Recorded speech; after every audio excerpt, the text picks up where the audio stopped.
Alors, Alors? Oui, bonsoir mon grand-oncle. bonsoir, le grand maître Yann, comment allez-vous? Comment ça va? Grâce à Dieu, tout va très bien. Et de ton côté? Ah, ça va, Dieu merci, ça va, ça va. Tu as passé chez le Ben président écoute, ou bien? La voix est là, hein? euh, Il faut nous dire la vérité.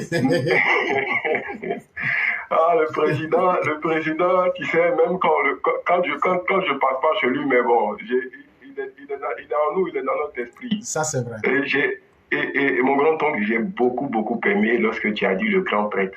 C'est vraiment, je veux dire, c'est, bon, je vais casser une indiscrétion.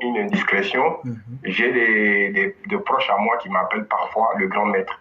Pardon, le grand prêtre. Mais pourquoi j'aime ça, pourquoi ça m'a plu?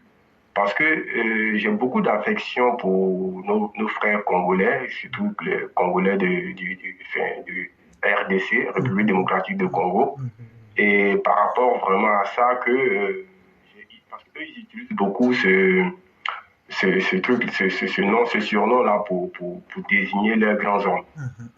Donc vraiment, j'ai beaucoup, beaucoup aimé ça. J'ai dit, mais c'est pas possible. J'ai l'impression que mon grand-oncle a lu dans mes pensées. Et vraiment, je pense que c'est un prénom qui est vraiment, le président mérite amplement ce surnom-là encore. Et vraiment, qui va même dans sa ligne même dans sa personnalité, quoi. Vraiment, c'est vraiment le grand prêtre, le grand chef, le grand Pygmalion. Vraiment, on ne va pas tarir d'éloges pour lui parce qu'on sera reconnaissant pour tout ce qu'il fait pour notre beau pays. Merci beaucoup, mon grand-oncle. Merci aussi à toi. Et j'aimerais aussi dire merci à mon frère Roy de Kérémy. Et vraiment que Dieu donne la santé à notre mère Amen. et que vraiment elle puisse vraiment recouvrer la santé le plus vite possible. Amen. Et lui souhaiter aussi un très très joyeux anniversaire. Et vraiment, ce qu'il a dit là, par rapport à toi, je peux confirmer, lors de mon séjour au pays, on a eu l'occasion d'en parler. Et il a dit que, bon, je vais quand même dévoiler un secret. On parlait de toi, et puis bon, chacun donnait un peu son admiration, son commentaire dessus. Il a dit, Yann, moi j'avais tout lâché, j'avais tout laissé le combat, j'avais tout laissé tomber. Mais quand j'ai entendu la voix de l'éclaireur, il dit non, non, non, je reprends le combat là où c'était. Peut-être qu'il va m'en vouloir de déclarer, de dévoiler le secret là. Et quand il dit qu'il a des séquelles, ça je peux le témoigner. Je peux le témoigner. C'est vraiment quelqu'un d'engagé, c'est vraiment quelqu'un qui est là à la place où il faut. Et c'est un frère vraiment sur qui on peut compter. Ça, je tenais quand même à confirmer cela. C'est un jour spécial pour lui. Donc vraiment, je dis c'est vraiment quelqu'un de bien. Lui, avec mon frère aussi, le roi, vraiment, c'est des gens très disponibles et vraiment prêts pour le combat. Et ça, je peux le confirmer. Donc, mon grand-oncle, c'était juste cette parenthèse avant de commencer. Mon grand-oncle, j'aimerais aujourd'hui parler un peu de la situation démocratique en Afrique et plus précisément en Côte d'Ivoire. Je ne serai pas trop long dessus, je vais essayer de faire bref. Je pense que la démocratie qui nous a été imposée, je pense que la démocratie qui nous a été imposée aujourd'hui n'a pas tenu compte, n'a pas tenu compte de nos valeurs traditionnelles. Et aujourd'hui, c'est ce qui fait qu'aujourd'hui, on a des personnes comme Seplou, comme Bédié, qui se permettent aujourd'hui de tenir certains discours et que malgré le beau travail que le président est en train de faire, ces gens-là ne reconnaîtront jamais. Mais je me suis demandé, mais heureusement qu'on a un président comme le président Ouattara, qui est vraiment la personnification vraiment parfaite d'Oufo-Boigny. Pourquoi je le dis? Parce que Oufo-Boigny, il a su être un chef d'État, il a su être un père de la nation, il a su être un chef de village pour tous les Ivoiriens. Et c'est sur cette trace-là que le président Ouattara est. Parce que avant, avant, les, avant la colonisation, il y avait quand même une certaine pacification, il y avait une certaine paix qui régnait entre les différentes tribus, entre les différentes communautés en Afrique. Et cette classification, cette nomenclature au niveau même de l'administration sociale de nos grandes communautés est restée depuis l'époque de Sundiata. Bon, je vais me référer à ça jusqu'à ce que la colonisation apparaisse en Afrique. Et les chefs traditionnels aujourd'hui ont perdu leur pouvoir en fonction avec l'arrivée des colons en Afrique. Qu'est-ce qui s'est passé, mon grand-oncle? C'est que ceux qui étaient les vrais tenants du pouvoir traditionnel ont été écartés au détriment de ceux qui sont allés à l'école du blanc, mais qui n'étaient pas dans une lignée vraiment, je veux dire, de chefferie traditionnelle africaine. Et je pense que jusqu'à aujourd'hui, si cette démocratie-là, occidentale, a du mal à s'imposer en Afrique, pour moi, l'une des raisons fondamentales, c'est cela. C'est que on peut trouver une lignée traditionnelle de chefferie, et dans cette lignée traditionnelle-là, il n'y a aucun aujourd'hui qui est dans le pouvoir administratif et proprement dit, et on va dire à l'occidental, comme ça nous a été imposé. Avant le multipartisme en Afrique, il y avait une certaine paix sociale. On a vu avec l'ère d'Houphouët-Boigny, il y avait quelques soubresauts vite fait, ça et là, mais qui étaient vraiment étouffés dans l'œuf. Autant des dirigeants qui ont fait minimum une décennie au pouvoir. Je prends le cas de mon pays, avec notre premier président Houphouët-Boigny.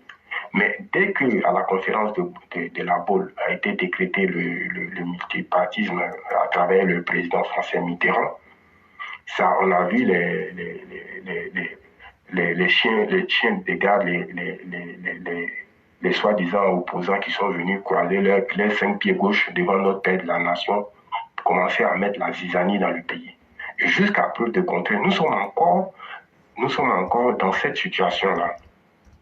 Et quand on voit les discours de 6 qui va se transformer en 9 de certaines personnes qui ne valent même pas la peine, cela aussi montre un peu aussi ce déficit. C'est en fait, pour moi, pour résumer, pour faire plus simple, cette démocratie-là, je pense pour moi, pour qu'elle apporte la paix, elle doit être peut-être revue d'une certaine façon, en essayant, comme le fait notre grand maître, d'ajouter, de continuer à faire la promotion de nos valeurs culturelles, nos valeurs traditionnelles, pour permettre que les hommes influents qui sont dans la tradition puissent bien influer politiquement aussi. Je prends le cas du Botswana.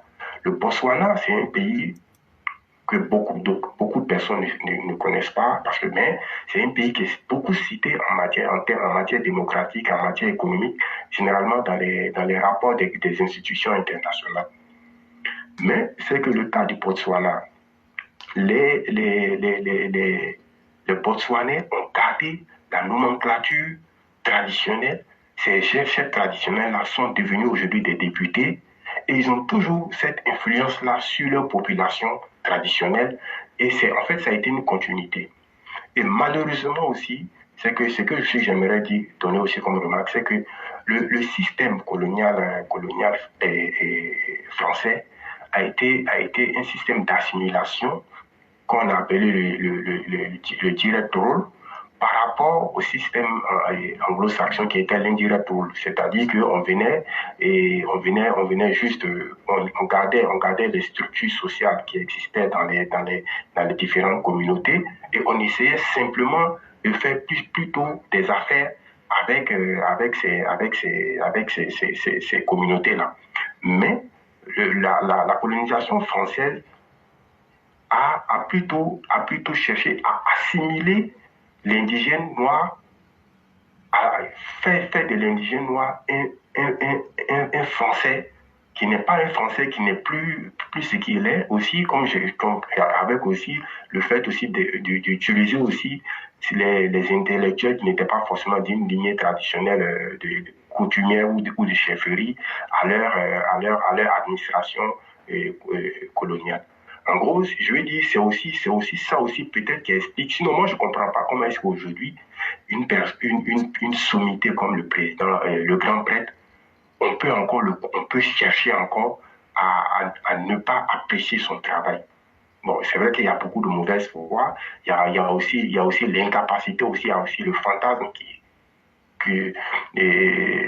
le fantasme de ne pas pouvoir faire comme lui. Il y a aussi l'incapacité et surtout la politique de Seplou et des Papa Bandji.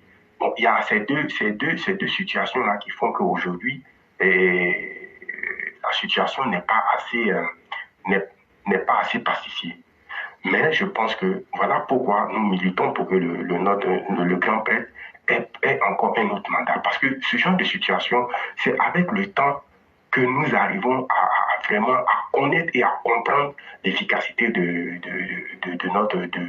notre président. Mais en 5 ans, si le président s'arrêtait qu'à 2 mandats aujourd'hui, tout le monde n'allait pas être unanime sur son travail. Mais aujourd'hui, même ces détracteurs qui sont vraiment sincères voient le travail qu'il fait. Et voilà pourquoi nous militons encore pour qu'il fasse encore un autre mandat pour pouvoir parachever son œuvre. Donc, grand-oncle, si tu as quelque chose à dire par rapport à tout ce que j'ai dit. Vraiment, merci beaucoup, Yann, parce que tu nous as fait partir un peu dans l'histoire pour revenir. Et effectivement, l'une des missions de la colonisation, c'était de casser les structures sociales qui existaient en Afrique. Par exemple, quand je prends l'Empire du Manding, vous connaissez comment déjà la structure politique était, on en a déjà suffisamment parlé. Mais parlons de l'Empire Ashanti, par exemple, où le roi, on pouvait aussi l'appeler Asantene, mais tu sais qui intronisait qui installait le roi? Non. C'était la reine-mère. Avec l'aval du Conseil des Anciens.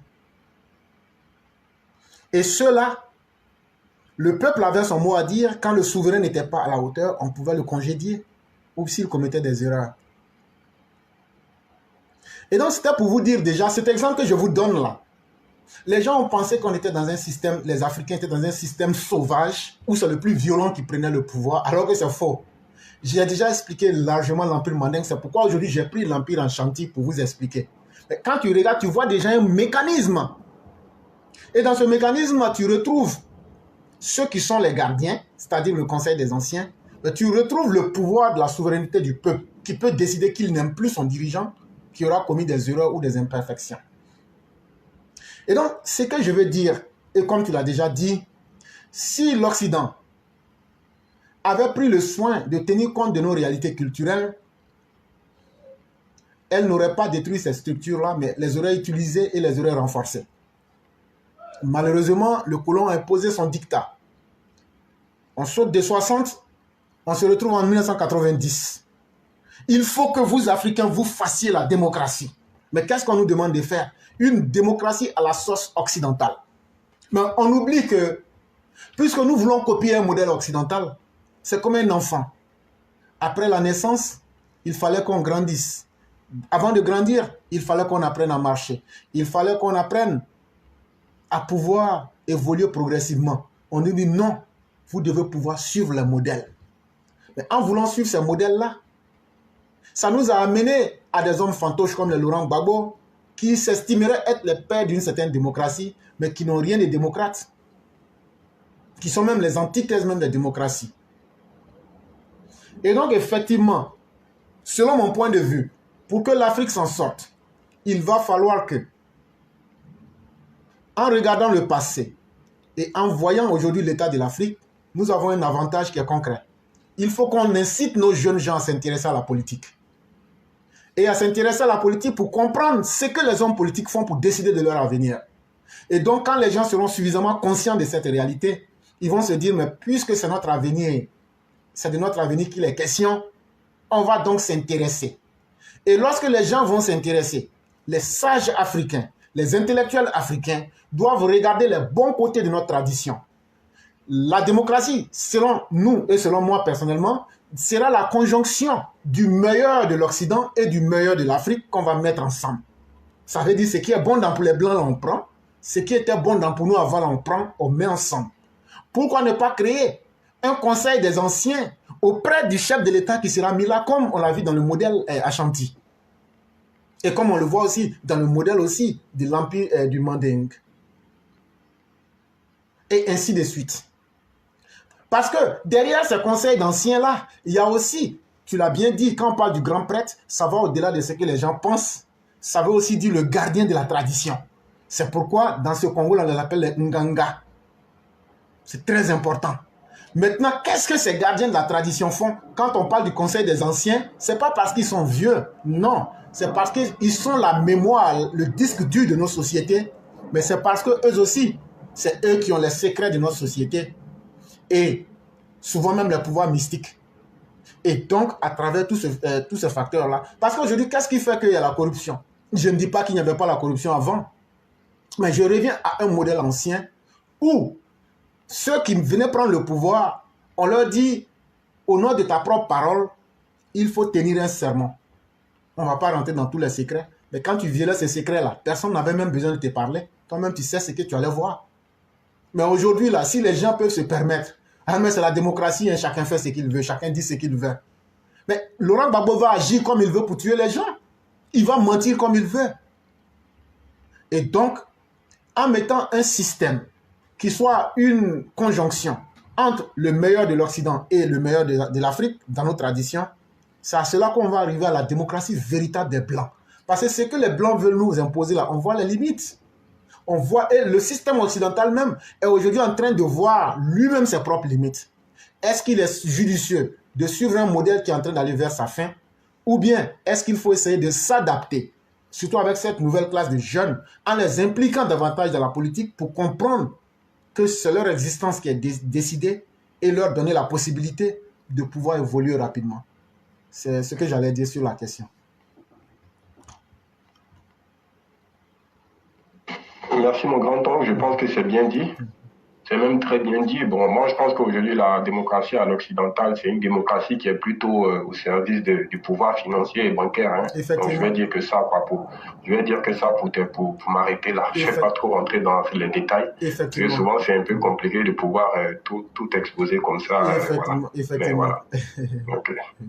Donc merci beaucoup et je reste à l'écoute. Merci beaucoup le grand maître. Merci, c'est toi le grand maître. Passez une excellente soirée.